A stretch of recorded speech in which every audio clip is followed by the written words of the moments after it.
individuals just like you dealing with their own journey from loss to growth, along with mental health experts, growth guides, all with the purpose of helping you heal better, improve mind, body, and spirit, and find your new purpose from the loss and the tragedy that you have experienced. Hi, I'm Tom Pacello. I'm your growth evangelist, as well as a fellow widower. I lost my beautiful bride of 19 years, Judy, some 6 years ago now. So we have a return guest. My favorite is Helen Keeling-Neal. She is a licensed mental health counselor, a licensed marriage and family therapist. She's a nationally certified counselor with a private practice here in my hometown of Winter Park, Florida. And as well, Helen's on the board here with us at Grow Through Grief to address everything dealing with mental health and everything concerning the mind. Tom. Good to Welcome be back, here. Helen. Excellent. And today we're here to talk about a little bit of a different topic. And it's one that I like to call a walk in the woods. I had a life-changing experience on a spiritual retreat with some pastor friends of mine. And it didn't necessarily have to be religious or spiritual, but it just happened to be. And at the end of this retreat, we were asked to take a walk in the woods and work on some of the things that we had talked about over the weekend individually, and to work on those with God in this case. Talk about your own experience with a walk in the woods and why it can be so important to the grief healing There's so much to being out in nature, so many benefits to it. My personal experience are, you know me, I like to be out in the woods. I like to go out by myself. I do the Japanese art of forest bathing and walking in the woods. And I walk with a particular gentleman whose name is Pa. He's originally from Africa and he lives in North Carolina, and he will create intuitive trails in the woods, and then he'll take a group, or I go out by myself with him on these intuitive trails where we really tune into, that higher power or universal truth or the land or the essence of the trees, and just really get really connected with nature in a spiritually connective and an emotionally connective sense that is deeper than I can do sitting in my office or even meditating in my garden. It's this complete break from phones, from electronics, from people, from buildings, where in a way we get back to a sense of the soul and the soul's connection with the land and the earth. And I find it extremely cleansing for me to do individually. I've had some powerful walks where I've had some, we meditate along the way. I've had some inspiration come to me. I've had a lot of release of feelings and worries and fears and experiences that go far beyond that have felt like I've walked this land before in previous lives, that sort of reincarnative experience of this is very familiar. It smells like a woolly mammoth. So those kind of experiences, it's very powerful for me. It's very much a part of my regular spiritual practice. I try and go quarterly to do this. I'm getting ready to do another one. Yay, March. Can't wait. Yes. And you do them often, right? About how much time in between? I try and do at least 4 a year. And there are different kinds of walks too. I'll do walks locally as well, where I just tune in and do my own little mini walks by myself. But these specific ones where I go into a forest, like the Pisgah Forest, are a little more extensive and just really are about me releasing anything that's sort of built up and releasing that stress and getting out of that frantic environment, which we all tend to live in. Yeah, unfortunately, a lot of us hide our grief beneath a lot of busyness, right? We get back to life. Life quickly comes upon us and we go into a survival mode almost. And I think it's really important for the healing process to take that time to be with yourself, quietly. We had one widower brother who recounts in a book that he wrote how he went up into the woods soon after his wife had passed. And the first thing he did was stood outside the cabin and screamed at the top of his lungs and got that anger out. And he did that a few times to kind of as part of the healing process. And then after that would take long walks and just spend a lot of time by themselves, which many of us don't get a chance to do with friends and family coming by. They need healing. They need comfort themselves. They're trying to comfort you. There's normally, and I know you and I both dealt with this, you with much younger kids, me with teenage kids, but the children and other family members to kind of help with their healing process. And we don't have a lot of time to spend with ourselves. Many of us have had to go back to work right away because of financial pressures too. So talk about that. Talk about the importance of just getting away and being by yourself and that part in the mental health But process. I also think it can be very difficult because it does help to sublimate our feelings, especially those of us who may be the emotional caretaking kind, to take care of everybody else's needs or take care of making money. It's a way to avoid the grief. But there's something so pure about the kind of release that your friend did, where he just yelled and screamed and hollered outside his cabin on his walk. It was so important. The last walk I did a walk, one of my own walks, and then I took someone else on a walk. And it was someone who had lost a marriage through divorce. And this man, we went at night, which in retrospect, I wasn't thinking about the bears. I would think about the bears in the future because maybe not the safest thing to do, but we're fine. There were no bears on our walk. So we went up into the woods and it was at night. And I just sort of walked him through a process of release and meditations at different spots. And at one point we came to this rock and it was an opportunity to howl the pain of loss that he was feeling. And he just put his head up like he was releasing and lamenting, and he howled like a wolf, just this agonizing pain.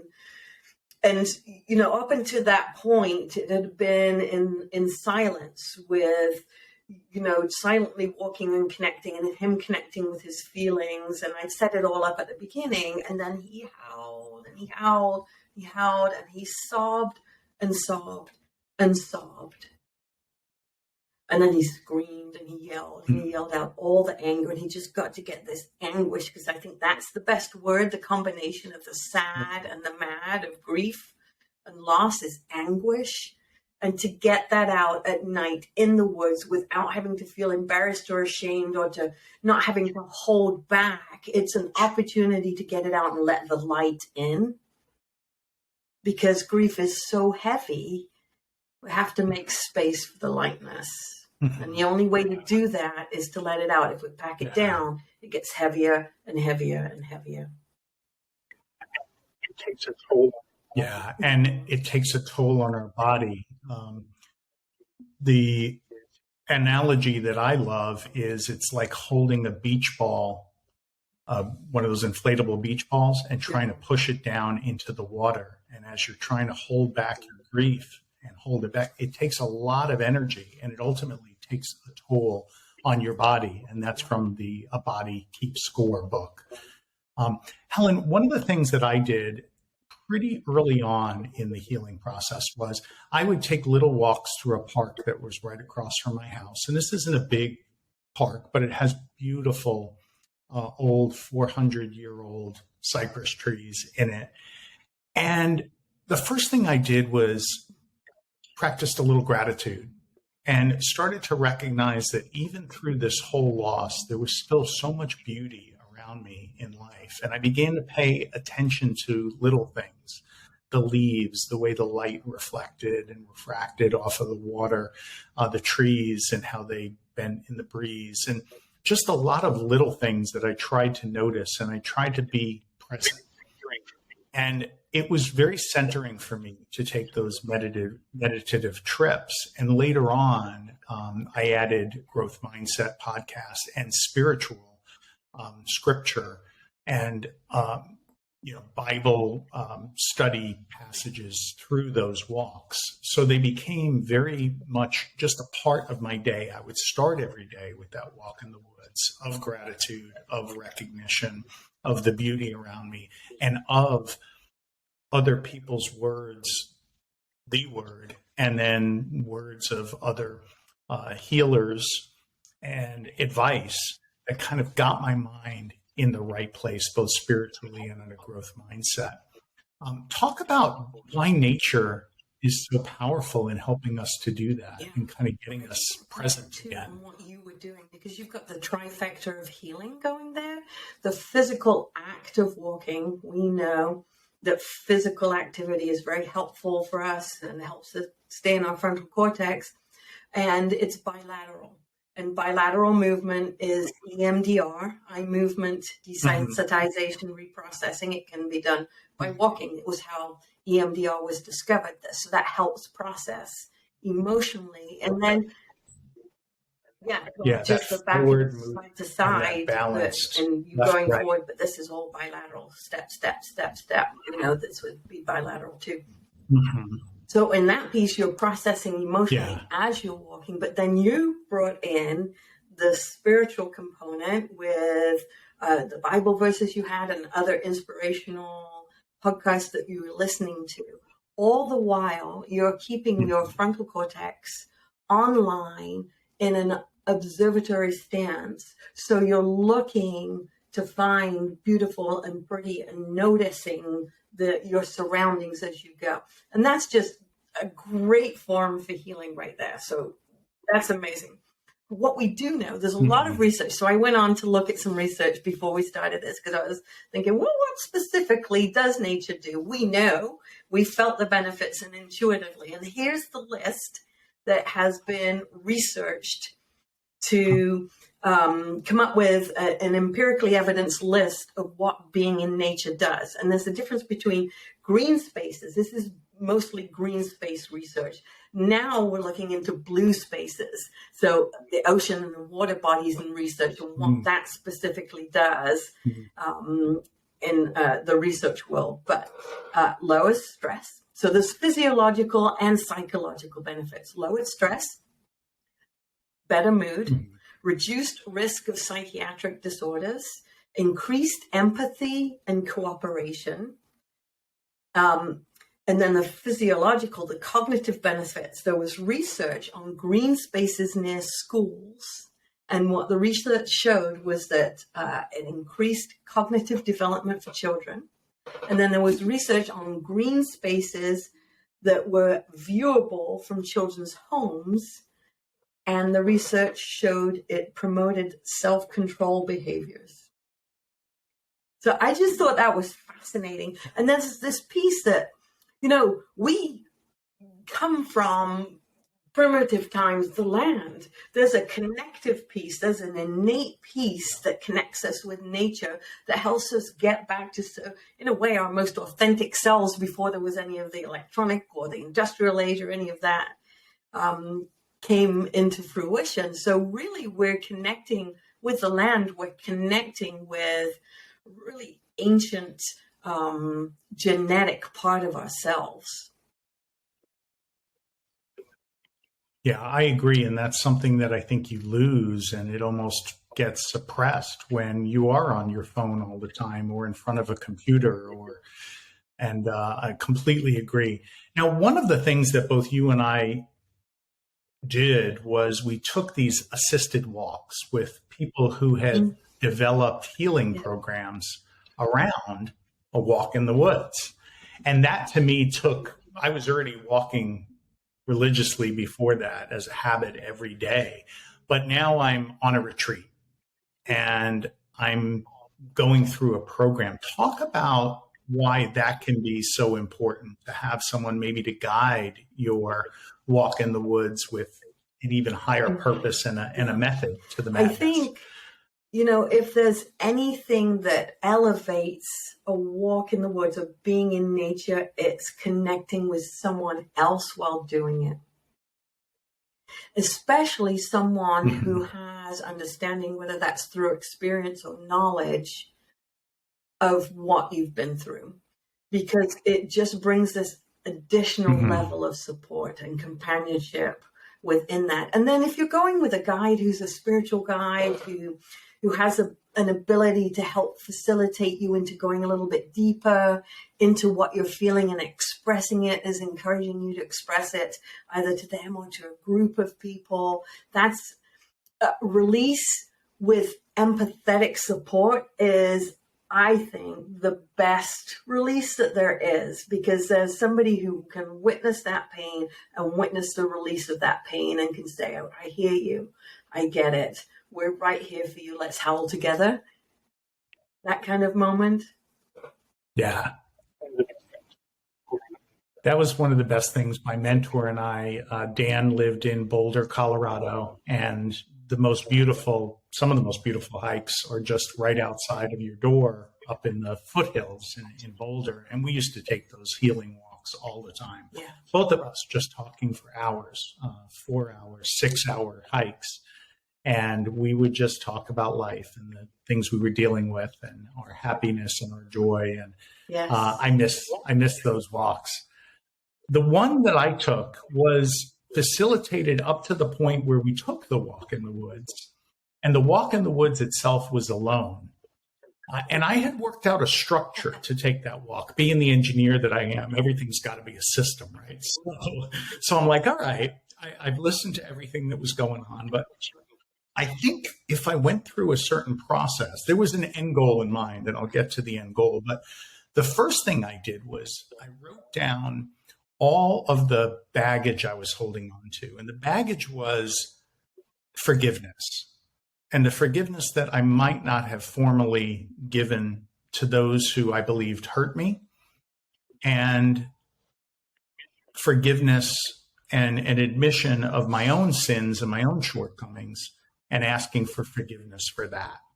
So the first thing is getting it all out there, all those past things that had hurt me, all of the people who had maybe wounded me in a way, intentionally, not intentionally, whatever it might have been, was really getting that out there. And forgiveness was definitely the first part of the theme. Second was giving thanks for everything that was in my life and expressing gratitude. Third was, all right, I've got a lot of things that I'm really happy about in my life that bring me joy, but I've also got these questions about, am I on the right path, or relationships, or parenting. There was a long list of those as well. And those I posed to God. And then I listened in silence and just walked, trying to clear my mind as much as possible. And Helen, I've got to admit, because I'm a control enthusiast, that I really wanted an answer right away. I hadn't ever done anything like this before. And so I was like, well, I went through all of this great work ahead of time, and I asked the questions, and all right, I'm listening. I know I've heard stories of that voice, and it's going to come to me. And it didn't come to me right away, but in the walk, kind of like you, where you were with your friend, the divorced friend, and you arrived at a rock. To me, that rock had this little bit of light shining on it. And I stood there, and I had a journal with me. And the journal was where I wrote down the long list of things, sins that I had that I needed to be forgiven for, forgiveness of others, and all the other things that I went through before. Words started coming to me, and I started writing, and it was a beautiful poem that is on the website and will be part of the book, about words that were gifted to me. And it basically confirmed one of my big questions was, am I taking my new life, this life, continued life that I have, in the right direction that you want me to be in? Am I living with purpose that you want me to do? And am I taking the lessons from everything that I've been through and applying them in the right way to become a better version 2.0 in that new purpose? And it was confirmed to me right then and there through those words that literally just free flowed through me. And so that was a really important part in my process, was getting that confirmation. And that was probably the biggest question I had, because I was changing a lot of my life to make sure that I had time to do this new purpose. And I wanted to make sure it was the right direction. And it was fantastic to get that confirmation. Talk a little bit about some of your experiences Yes. and what your walks. Yeah, I love that. I love that you got your answer, and I love that it came in a way that wasn't the way you anticipated or wanted it to be. That sometimes it's that still small voice inside that comes out, flows out in the way that it did for you. You know, I've had some pretty interesting walks that, you know, that maybe a little bit outside of the realm of sort of releasing the grief and more in the realm of the spiritual world and experiences like that. But I'll tell you a little bit about the latest one I did. So, you know, I'm 12 years post losing David. So, you know, originally the walks that I did would be more about internally processing and releasing the grief and letting light in and becoming grateful and wanting information on what direction to go in. The biggest one for me was to go and get my master's degree and become a counselor. That happened after he died. So that was a big moment for me when I had that answer, and that then now's the time to go for it. But more recently, it's been around the spiritual components. So the last walk I did with Pa, P-A-A is how it's spelled, Pa. So I went to this new place. It's on a piece of land. It's called Sweet James, and actually has been developed into a retreat place now. It's got really very nice tree houses and big yurts that you can go and stay in and these kind of things. And Pa's job is to tend this land. And he does this in, you know, leather sandals with a machete. And he machetes trails intuitively through these acres of land and these forests and things like that. And he was very excited to take me on this walk because there was a new trail that he wanted to take me on. And his take is the land tells him where to go. So this is a very spiritual kind of walk. And when we walk in silence on the way out to where we're going, wherever it is we're going to. So, and when we enter the forest, we enter it with respect. And it's about, we're entering this environment that is this very spiritual environment. And we don't take anything without permission from the forest. And it's done with great reverence and respect of the land. And usually it'll be, I'll take in there 3 things that I have questions about in my, or I'll have it written that I need some answers on. So in this particular walk, we walk and we go down, and it's quite difficult because it's steep banks to go down. And then we're walking and it's in silence, and I'm slipping and I'm falling. And I got a couple of gashes from the thorns and things like that. But I'm loving it because I'm so connected with the land. And we go down to what clearly had been at one point a riverbed. It's dried up, but all over the place are these giant quartz crystal boulders covered in moss and dirt, but these big, I mean, a riverbed of quartz boulders. Never seen anything like it. Never seen anything like that. They're all over. Yeah. And then he just encourages me to find the first place that I want to meditate in. And so I go and I find this first place and I start my meditation, and I'm instantly transported back to this sort of really ancient hut dwelling. And it was like I was so connected spiritually with that land. I was seeing either myself before or the indigenous people that lived there.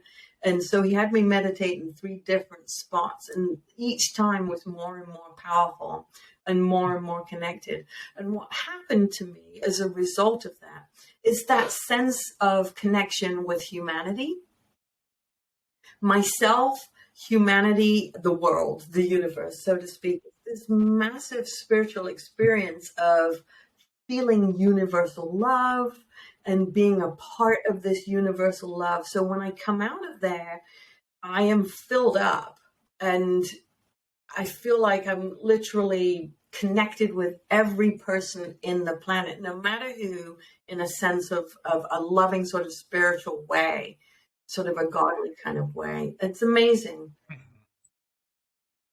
Yeah, that's awesome. No, And like you said, I've never wow, seen any gorgeous, like crystals big, like that like in a too riverbed big to before even in the move. first place. Yeah. Helen, what is the one thing that you'd like to leave our widower brothers with, our growth um, experts? What would you like to leave them with today with regard In the to woods, yeah. a So it walk in doesn't the have to woods? be in the woods. It can be in a park. It can be standing under the one tree in your neighborhood and just reaching out and touching the bark. But it's connecting with that divine sense of a land and a world that is bigger than us.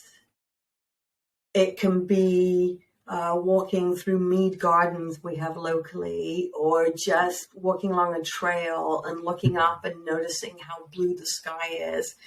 And it just is that sense of life is worth living. No matter the loss, it's worth living, Mhm. and it's worth living well. And that you can find joy and gratitude even through the darkest times, even after the most profound, darkest, painful times, it's available. Yeah. I Yeah. just like the sense of unplugging, um, and just not having any other worry in the world, but putting one foot in front of the other through that green environment. And I think coming with questions. I think both you and I had questions of various kinds during all of our walks. And every single time I've gone on one of these walks, Helen, I've had what I would like to Yep. think of as these divine answers that have come out of it. And like you said, they're not always expected answers. They're not always presented in expected ways. And sometimes they're not even presented there in the walk in the woods, but will occur days later. But they've always come. And I think that's one of the most powerful aspects of it. So definitely get out in nature, definitely take a walk in the woods. And if you can find a retreat or spiritual guide, like Helen and I have both had the honor of participating with and in a walk in the woods with, uh, all the better. Helen, thank you so much for such an interesting conversation. And as You're always, welcome, for Tom. great advice. Thank you for listening to our Grow Through Grief podcast. If you liked what you heard, please hit the like button, subscribe so you don't miss an episode. You can keep up to date on the latest ones. And until next time, my growth warriors, keep growing.